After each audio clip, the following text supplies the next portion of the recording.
And then I asked him, I say, why I feel the effect of these planets, not on the days when the almanac says it is full moon, new moon, quarter moon.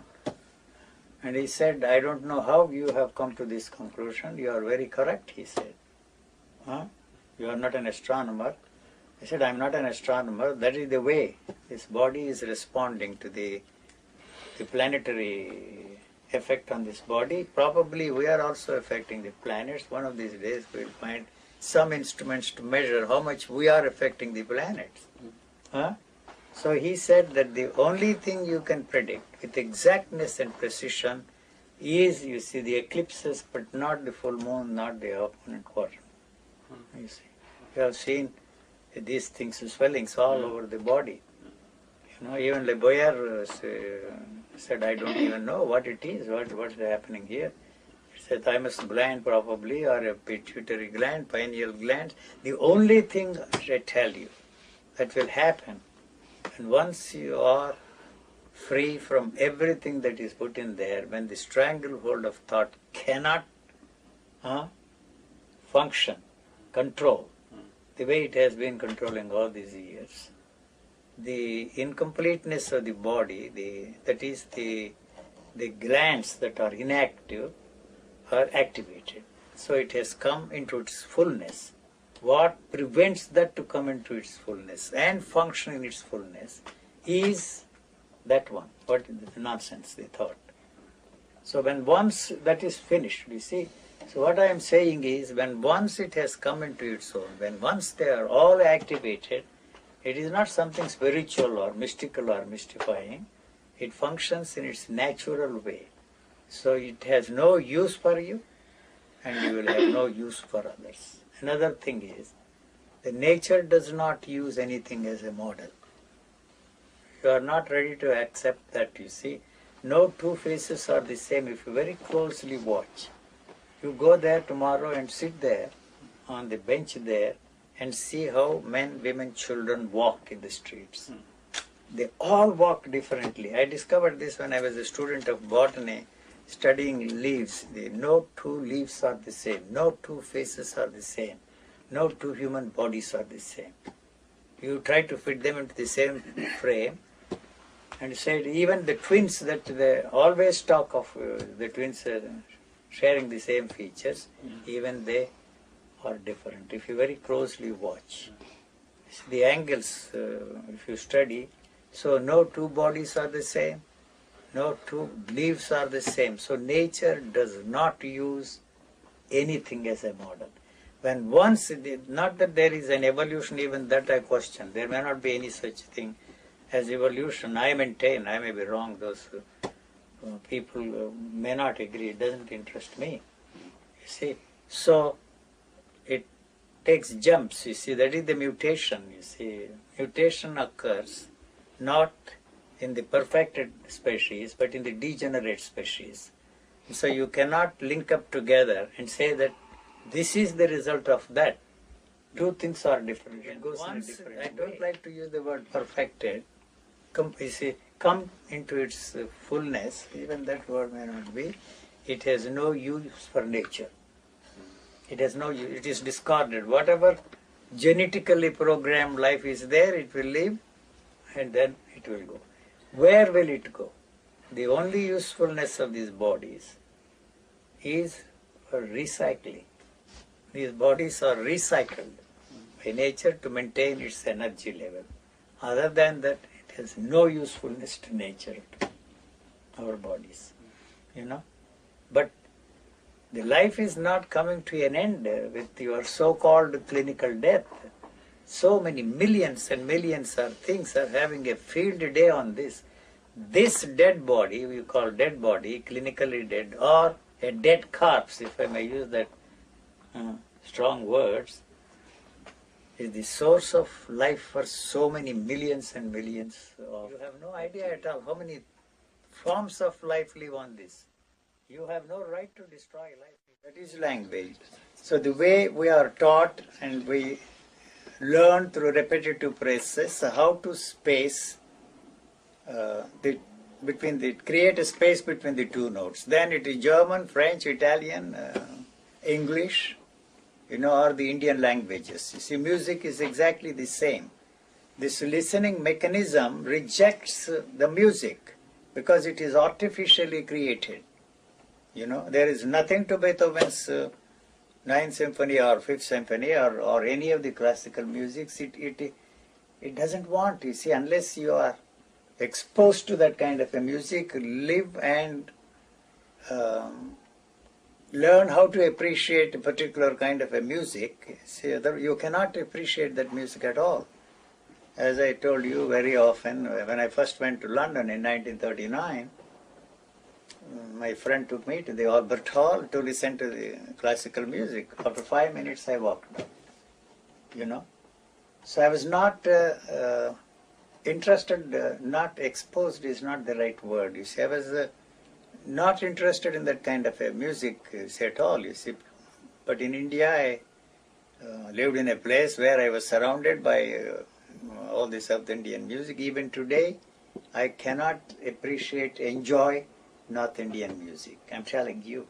No, classical music. And in the South, because I was surrounded by all these great musicians and my wife was a great musician, so I can stand that music but not really enjoy it, you see, But otherwise, this listening mechanism is rejecting everything. You see, you don't listen to anything at all. You don't listen to anything. The listener must be there. The listener is one who is, who has, what is the right word? I don't even get the right word. Used to translate what you are listening to into a meaningful language. Otherwise, it is just sound, you see, echo chamber. It is repeating whatever you are saying in whatever language you are saying. It is just like an echo chamber is repeating it. But you don't even know what you are listening. You don't even know what you are saying, Bob, I am making so many statements. I am making so many statements. There is nobody here who is making those statements, So I myself don't understand what I am saying. It's so mechanical, it comes out in exactly the same way it is put in there. That's why I say, how you are not bored day after day, he comes and he has been listening to me for almost, not every day, but 32 years, Bob, and how you can stand this, you see. Exactly the way the words are put in, they come out. It's just a computer. No different from that computer. The only difference, if there is any, between that computer and this computer is that there is no selectivity in that computer. There is no censorship in that computer. And the human computer, if a question is thrown at this computer, it doesn't say searching. It doesn't say. And it doesn't say that the data is not found in the data bank or your memory bank or whatever phrases you use. If there is no answer to the question which you are throwing at, it doesn't even say it is silent. You see, no movement of any kind here at all. So the movement is possible only if there is any information, you see, that is there, put in by, you see, your culture, your society, or whatever you want to call it. Otherwise, it comes exactly in the same way. That is why I tell many of those computer people who come to see me, the moment you put selectivity and censorship in the computers, their usefulness is finished. It will be like the human thinking mechanism, you see. So it selects, and then here it is no selectivity. The selectivity is created by your culture. You see, censorship also is created by your culture. It is put in there by the society. Other than that, there is no way you can choose anything, select anything, and there is no question of censorship, you see, here at all. You see. It is just listening to everything without knowing what he is listening to, you see. I don't know. Bob, very difficult for me. It's like a tape recorder. It is recording everything. The recording mechanism does not know that it is recording anything, does not know that it is spoken in a particular language. In exactly the same way, whether you say things in Russian, German, or English, or any language for that matter, it is just listening to that without the listener. It's not translating that at all. And in exactly the same way, all the other senses also operate here, you know. And you have never in your life looked at anything, Bob, probably as a newborn baby. Even the newborn baby does not look at anything. If anybody who has raised children knows that the babies cannot focus on anything for some months. You see, then only they start focusing on things. So you can't look at anything. You have never looked at anything in your life without knowing what you are looking at. Bob, you got it? So if you can look without knowing what you are looking at, you can force yourself. Because I am making a statement that it is not possible for you to look at anything without knowing what you are looking at. You can force yourself to look at that without knowing what you are looking at. You will be choked to death. Don't try that at all, you see. You are not going to succeed. So don't apply this, you see, to this statement of mine to the living situations in your life. You are looking at, you see, your wife. If you don't know what you are looking at, that's the end of the whole story for you. I'm telling you. So it doesn't mean anything, you see, to the listener. If you say that is your daughter, this is your wife, that is your husband, it is just a word. It doesn't mean anything. So if you want to know what it means, you see what the dictionary meaning has there, you see, that's all. It comes very slowly. So no relationship is established between the word at all. You see, what does it mean? The wife, the husband, you see, it doesn't mean anything. Table, chair, it's all right. You can sit here and discuss everlastingly that the word is not the thing. The word is the thing. You see, you can say the word is not the thing. So the image-making structure has got to be there. What that means, that word means, how you build an image around that word is very important for you, you know. So if I turn that side, the whole thing, the picture of that man sitting right in front of me, whom I have known for 32 years, completely and totally wiped out and erased. There is no way I can create how my friend Bob looks like. Impossible for me, you see. So the image-making structure is very important. What is that word you are using, friend? What does it mean? What is the relationship you have between you and friend? That is the image-making structure. How he looks like, I will never know, you know. So if I say that he is wearing a blue shirt and then blue jeans, what does that word blue mean? It doesn't mean anything to me, you understand. So if you ask me, is that blue or red, I would say that it is blue, because I am taught that that is blue. I am taught that the sky is blue. But the physical eye does not look at that as blue. You see, the physical eye cannot see the depth of anything. So all that nonsense they talk about, the depth has no meaning. The physical eye looks like the way you look at the photo there. You see, there is no depth there. So the third dimension, fourth dimension, all those scientists are talking about is absolute gibberish bullshit.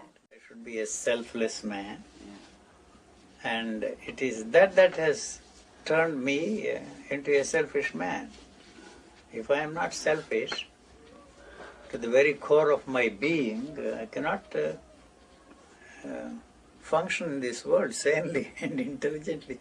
The word selfish is not in the sense in which we use that. You see, I am always referring to the cellular structure of this body. Every cell in this body has a memory of its own. And the cell, I don't want to use that word know. Can you help me? Knows means not the way we know. That this is a table, that you are a man, not a dog, pig. I see. Not in that sense. It knows that its survival, continuity, depends upon the cell that is next to it. It is so selfish to its very core. You see, the word selfish I don't use in the sense in which, so its survival depends upon the cell that is next to it. It is for that reason there has to be a cooperation between the two, not cooperation in the sense in which you use that word, love thy neighbor as thyself, or universal brotherhood. Not in that sense, for its survival. So that is why we have created all this mess in this world.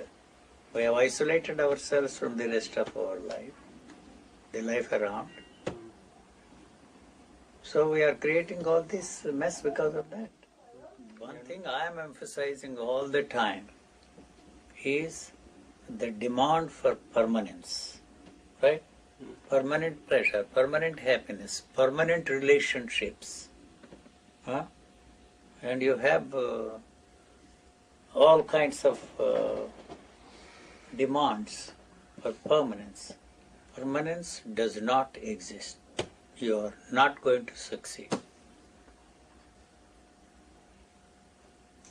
That is the cause of human misery. Permanent happiness. How is it possible?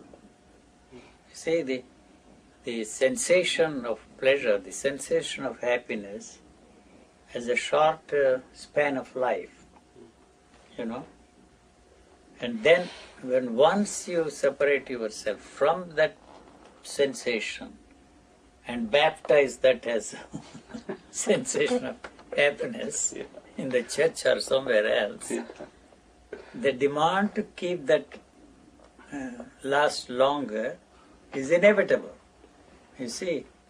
So since there is no way you can keep that going longer than its natural span of life, what you are stuck with is unhappiness.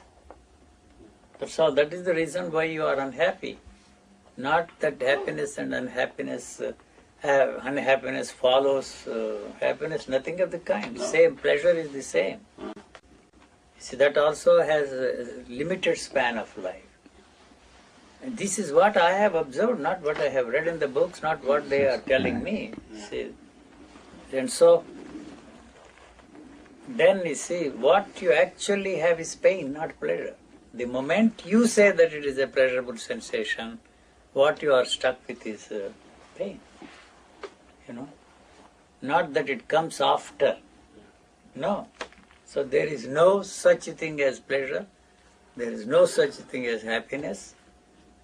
They are just like any other sensations, whether it is a painful sensation, pleasurable sensation, happiness, unhappiness. Unhappiness doesn't exist because happiness does not exist. Otherwise you will never know what it is. So if it is possible for you to look at that for the trillionth of a second, not knowing what you are looking at, that would be the end of you as you know yourself and as you experience yourself. How can you be interested in this kind of a thing? That applies to all the sensory activities. You may say what you like, you can put salt on your tongue, you will never know that it is salty. You have to tell yourself and bring the past experience of how the salt tastes like, why the salt is salty. You can discuss that for hours and hours, but when you put it on your tongue, when you are not there, when your past experience that how that salt tastes like, what is saltiness is like, you will never know what it is. That applies to the sweetness, that applies to all the tastes that you know of, the bitterness, this, that and the other. So there is no way you can experience anything there unless you have the knowledge. So what you do not know, you cannot experience at all. So what is that experience? bringing back the past experience, how your knowledge created that kind of an experience for you. You have to recall and relive through it. But here it is not possible to relive through that kind of an experience. You know? So this is not a problem, you see. So you have to be there all the time. If you are not there for 1/1,000,000th of a second, you as you know yourself, you as you experience yourself, will be finished. So how can you be interested in this kind of a thing? What, Nataraj? Huh? Why are you wasting your time? So I am telling you all the time, this physical body is functioning exactly the same way that body is functioning. You know, no difference. You want to know, you see, unless you have the knowledge that is given to us by physiologists, by the medical technology, you will never know how this is functioning. The body does not know that it is alive. It has no way of experiencing that this is a living body unless you use that knowledge that is given to us by psychologists or medical technology. You have no way of experiencing that this is alive. You know, you can say that, you see, I'm alive. You see, if you ask me the question, are you alive? I would certainly answer that question in a positive way. I'm alive. But I am alive. What does it mean? It doesn't mean anything. So I can logically explain, using all the knowledge that is put in there. It's because of this, that and the other. I say that I am alive. But I am alive, that statement is something which cannot be experienced by you or by anybody without using that knowledge. And wanting and thinking. You see, in Chinese language, wanting and thinking is the same word they use. You know, not two different words. So whatever you want, the only way you can achieve whatever you want is through thinking. No other way. Right? And then if I use thinking as a means to get what I want, I have to depend upon somebody else. He is telling you, this is the way I got whatever I wanted. This is the way you are going to get whatever you want through thinking. You understand? I don't understand. Huh? So anything you want, and that want can be fulfilled, achieved only through thinking. So that means I am already dependent on somebody else. There is nothing which you can call your own. No experience is your own. No feeling is your own. No thought is your own. All that is put in there, the shit. Right? You have to use that to experience. You see, the experience of somebody else, to experience that, you have to use that. There is no other way you can experience anything. I don't know why I'm trying. Not getting. Stop. We love suffering, enjoy suffering. Huh? Why not? Be a living misery, sitting misery, walking misery, and then you die in your misery. There is no way you can free yourself. That you may say that I am cynical, I am pessimistic, I am this, that and the other. No, sorry, no. So it's very comforting for you to think that you are an optimist, that I am a pessimist. And if I say that God is irrelevant, you think that you are a believer in God, I am an atheist. But get this and get this straight. An atheist is still interested in God. You may say that he doesn't believe in God, but the desire to free others from their belief in God, he becomes a missionary to free you from your belief in God. And you are another kind of a missionary who won't make people to believe in God. So both are in the same boat. And the worst situation is that somebody calls himself an agnostic. He's sitting on the fence, hoping that one day the science will find out that there is a God. Then you can jump on that side or the other side. So that's the worst. Agnostics don't trust them. You see, yes, that it is an empty thing. The silence is there. Not possible. You see, the only difference, if there is any difference between the way you are functioning and the way I am functioning, if there is any difference, believe it, take it or leave it, the thought that I am different from you never enters my head. See, supposing you come here and I never tell myself that I am different from you. See, so if you ask me a question, then I would know that you and I are not functioning in exactly the same way. It is not that the way I am functioning is far superior to yours or something different, but not that. You see, there are no questions of that kind in me, right? The questions you are asking. Probably I asked the questions before. That is not the point. You can't draw a line and say the before and after. My favorite thing to say is that, you see, there is a before and after only in washing powder. You see, washing clothes, before wash and after wash. Here there is no before and after. And what is comforting to you is that you did all that, you did sadhana, you did meditation, you did yoga, you listened to Krishnamurti, you read all the books. That is only a comforting thought for you.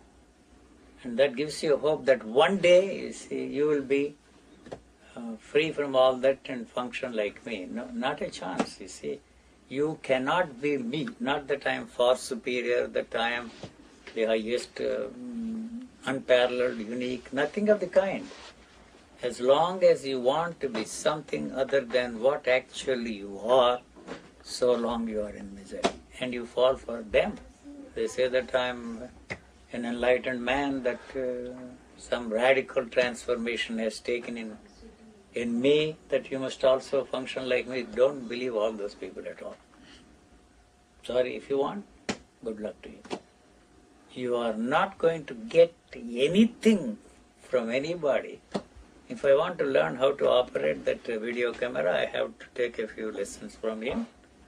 If I want to learn how to operate a computer, I have to take lessons from them. Through repetitive process, trial and error, you master that.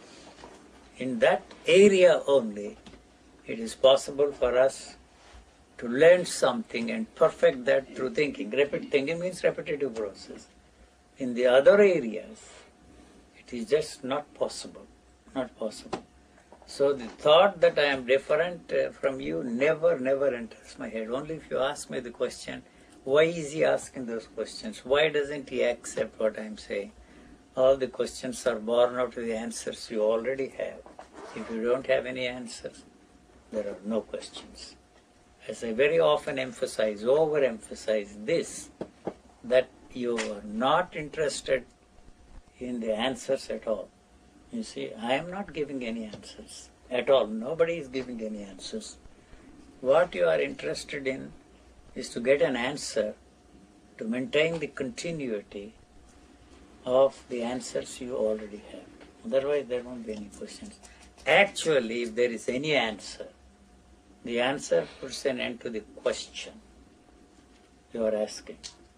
The fact that you are asking questions again and again means that that is not the answer. So, the next thing is that the questioner and the question are one and the same. They are not. There is no questioner who is asking the questions. So, if the question comes to an end, the questioner automatically comes to an end. Right? And the questioner is the answer. The answer that is not the kind of an answer that will put an end to the questions. You ask the question, your belief in God, for example. Why you still ask the questions, does God exist? What for? Huh? That means you are not certain of that. If you are certain, you will become a missionary, you will become a pope, you will run a church. Right? The fact that you are asking questions is that you are not certain of the answers that are there in you, which are put in by your culture, society, or whatever you want to call it. So if there is any answer to the question, the question should come to an end. Since the questioner is not separate from the questioner, the questioner comes to an end. You are not interested in that, you can't be interested in that at all. Because all the questions are the variations of the same question. If one question comes to an end, the questioner comes to an end, and along with it, the whole thing is finished for you. You want to keep the questioner going, and all questions are the variations of the same question. I don't want anything that they want me to want, because that is turning me into a false being, see, something which I am not interested in that, you see. You tell me that I am a selfish man. And why I become a selfish man is because you are telling me that you are a selfless man, that selfless man is functioning this way, and that, you see, which you are not even selfless there. A selfless man, if there is anybody, he will never call anybody a selfish man and tell him how to be free from selfishness. That you can be certain. So if there is any moral man, there is no moral man at all. He would never call anybody immoral. You see, an immoral man, for some reason wanting to be moral, one day, you see, he is the one that is calling everybody else an immoral man. But he is the immoral bastard, you see, who is trying, sorry to use that word, bastard. So what do I want? What do I want? What do I want? I don't want to be this, I don't want to be that. Huh? So, but it never occurred to me that wanting to be something other than what they wanted me to be is also a want.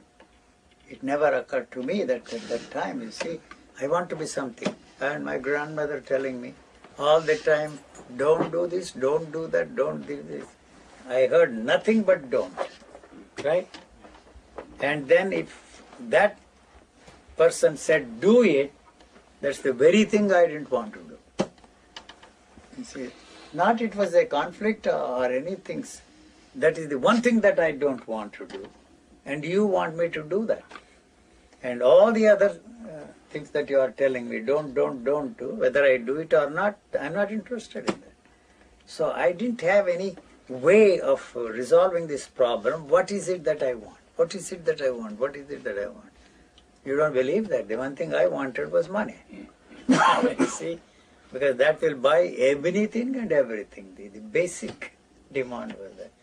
And if that is all that you want in this world, that's the easiest thing to make. You see, you want 10 different things, I don't know. You see, then if that is all that you want, it draws a line there, and anything more than that is of no interest to you. Right? I don't know what I'm doing. Huh? If you don't want money, if the thought that I wish I had money is not there, it is never a problem. You may not be a multi-millionaire. You may not have Rolls-Royce cars, 365, to use a Rolls car every day. That you see that then you see the goals and the needs are the same. I want something. So the means to get what I want is already with me, otherwise I never want anything. It's not a spiritual trait, because the goals and the needs are the same. If I want something, the means to get it is either in my pocket or in your pocket. I put my hand and pick it up, and you will call me a pickpocket or some such thing. So what is it that, what do I want? Oh, I don't know, nothing is coming. It's coming. Yes. I am not capable of giving any talks. No. Go ahead. You do it well. I am doing it well. Something that I can give to others. You won't get it. Come who cannot come. And who will give me, say, $1 million, and who will give me $10 million. This is something which cannot be sold. Right? It's not that it is precious. It is not in that sense. You know? You cannot deliver the goods. You see, are you entertaining yourself? If I am an entertainer, do you think I would do it free? No. The only area where you can get away with delivering goods is your field. I'm sorry. In the religious field, if I am in the business, if I don't deliver the goods, I am out of business. Yeah. True. Yeah. You can get away there. So here is not something that can be given to others. And I don't want, you see, to fool anybody. What for? So I am never tired of repeating that I ended up, after all my search, what were the phrases we used? Misspent, misguided, misled man found himself on a merry-go-round, going on and on and on and on. I was sick and tired of it, and I wanted to jump off, but I didn't have the guts to jump off because I was frightened that I would break my limbs. You see, if you are frightened, you become stiff, and you will certainly break your limbs. You have seen that animals falling from the high trees? They are like rubber dolls. They fall, get up, and frightened body becomes stiff. So you will certainly break your limbs. The fear that I would break my limbs prevented me from jumping off. I was sick and tired. Nobody helped me. Nobody helped me. Because what I wanted was something different, you see, in the sense, what is it that I want? I don't want that. You see, the teaching falsified me, the teachings of all. Not that I never did any shopping. If you see one, you have seen them all. If you see one ashram, you have seen all the ashrams. There is no need to shop around. So then I was thrown off the merry-go-round, got up and walked away. I didn't even look back. How can I tell them, you jump off, nothing will happen? Not a chance. I didn't have the guts to jump off. How can I tell? I did not know how I was even thrown off. So I have no interest in helping you to jump off the merry-go-round at all. You see, so there is no way I can be of any help to me. This is something which cannot be passed on. This certainty that there is nothing to get is something which you are not interested in. Can't be interested in this. It is not something mysterious, mystifying, mystical nonsense. I was just lucky. That is all that I can use that word lucky, but not in the sense in which you buy a lottery ticket and wait for 1 million francs, dollars, as the case may be. It is not that kind of a luck, because I don't know what word to use. I say I'm just lucky, because everything everybody thought, felt and experienced before me was thrown out of my system. What I am left with, I have no way of knowing. And what I am describing is, if you are lucky to be free from everything everybody thought, felt and experienced before, what that living organism will express, you will never know. Never know at all. I don't know. You see, but what I am saying is how the body is functioning, freed from the stranglehold of what is put in there. Lucky, that's why I say that shit was thrown out of me. Everything everybody said is a shit there. It is just coming. It is finished. What you are left with, you will never know. There is no teaching, because the teaching implies that you use something to bring about a change in you. I am telling that there is nothing to be changed there. Nothing to be changed there. So where is the need for a teaching? Teaching is something that you use to bring about a change. So that is a shoddy piece of goods they are selling. You see, different brands of cigarettes, and you sell your particular brand. I don't mean you. I said I see your own particular brand of cigarettes, free from nicotine. That's all that you do, varieties of cigarettes. But I am interested in nicotine, and I fall for your brand of cigarettes because you are telling me it is nicotine free. I don't mean so. I mean this body functioning in exactly the same way. There may be some differences, genetic differences. We don't want to go into that. You see, that is not of any importance at all. That is an extraordinary thing. As I was saying this morning, you have no idea at all what that living organism is capable of. It has such a tremendous intelligence, I'm telling you. And if there is anybody who is unique, you are that unique person. Not that I'm choosing you as the one who is unique and patting on your backs, and nothing of the kind. Unparalleled. And why do you want to be a cheap imitation of somebody and be like him? You will never be like him. As I was saying, I don't know, I was quoting all these times. Jesus is there. If he is anything, is not to be a Christ and not a Christian. You want to be a Christian, you want to be a Buddhist, you want to follow somebody else. See, in other areas I have to learn something. How to use a camera, I have to learn. Through repetitive process, I perfect. And then you see you are more intelligent than I am. You will be a better photographer than me. Right?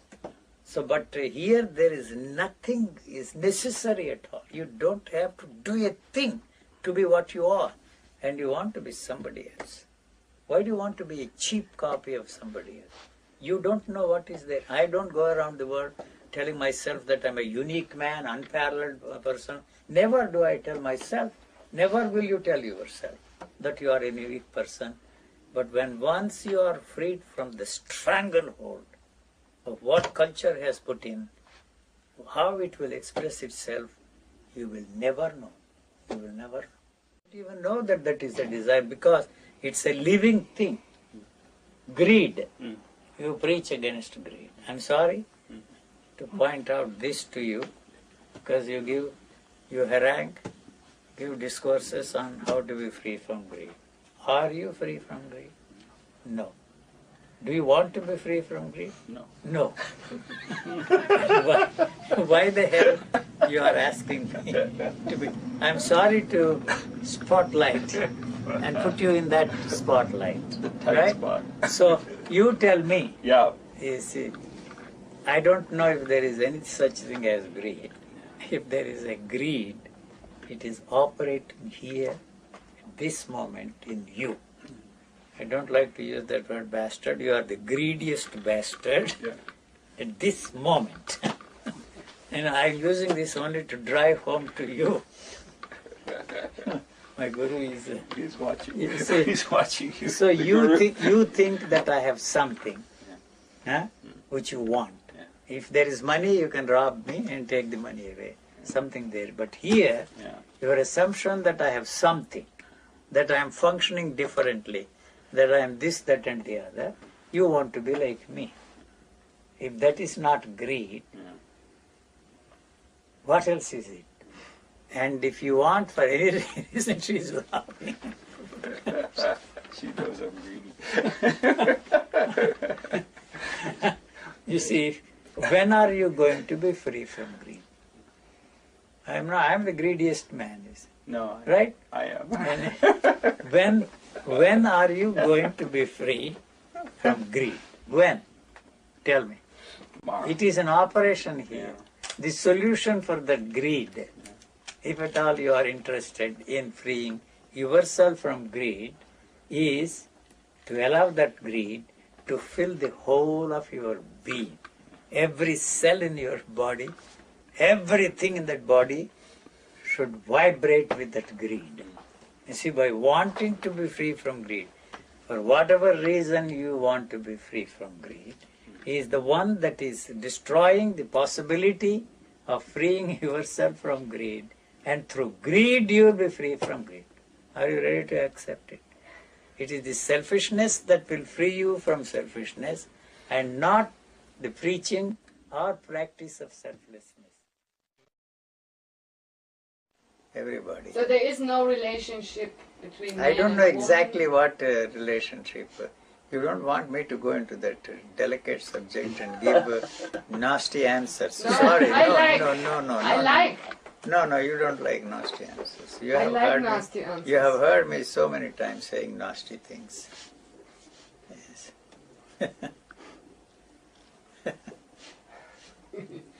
I have said enough on that subject. There is no point. What, Bob? Well, you haven't answered her question. I have answered the question. No, you said you don't answer. There is no No relationship. But there is a relationship. No relationship is possible, and If no Lakshmi and Guha, they are in a relationship. that is, we are not discussing their relationship. No, but I mean there is a Nothing, relationship. none whatsoever. I don't have any at all. But other people have a relationship. That is their misery. You're just honest about it. You know, everybody else, they're pretending they have relationships, but Yeah. you're honest about it. Not a question of honesty. Where is the question of honesty here? I just don't have any. You see, your friend Julie, she wants to be of help to me. She wants to do things for me. She wants to do all kinds of things. I am not interested. So it is her need. It is not my need. So if it is also my need, then the whole problems start. Who has an upper hand? And who will control who, and then what is it that you can use to control the other persons? If that is missing, it's one-sided, you see. So if I also want to have some relationship, then the problems arise. You see, she cannot be aggressive here. She is used to that kind of a life, very aggressive, and she wants to take over, control everything, and run the whole thing. I don't need it, right? And so it's very difficult to have any relationship with a person who doesn't care for all that, who is not interested, So I do have to depend upon certain things for my basic survival in this world, you see. But Bob, nothing is coming out. I have nothing to share. This is not sharing. I am not sharing this, you see. Money you can share. You say, how can anybody share money unless you have more money? Then you need, then you say probably. Or, huh? But in relationship you can have sex. No, not you, but the people who work. They don't talk, the animals, do they talk of relationship in sex? They don't care. They do. They don't talk about this. The animals, no, anything you say is a projection of your own ideas. They are ready to have their mothers. Are you ready? To have their? What, Bob? To have their mothers. Yes, So my mother or died. sisters or daughters. And so, you see, they don't condemn, you see, they don't talk of eugenics, they don't talk of any of that nonsense. And there, this sex, we don't want to go into that, is only for continuity of life. That's all. Then here it is in the case of humans, it's pleasure. You see.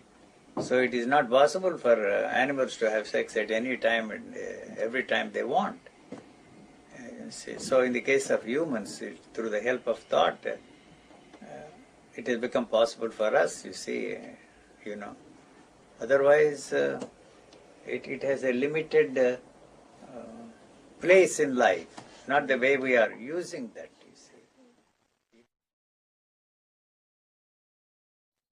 All the holy men, sages, saints, and saviors of mankind, all something wrong. The teaching is false.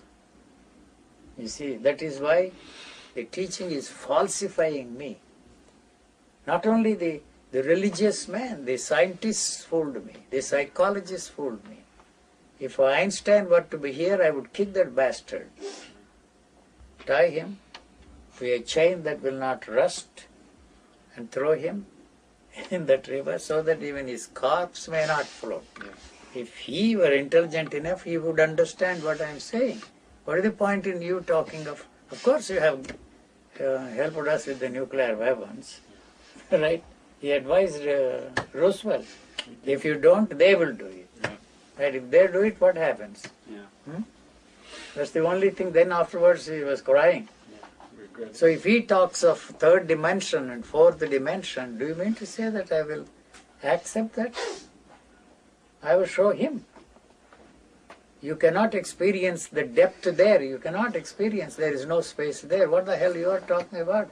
I have problems with all the scientists and psychologists who come to see me.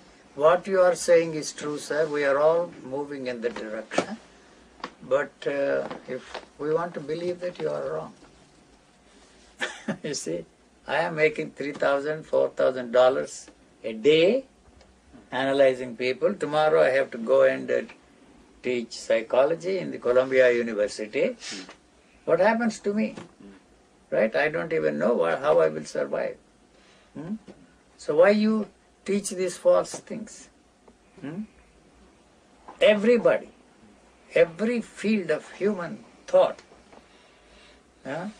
is false. Not that I am the only right one or any such thing. If you get the hang of what I am pointing out, you will be surprised. Not just religion.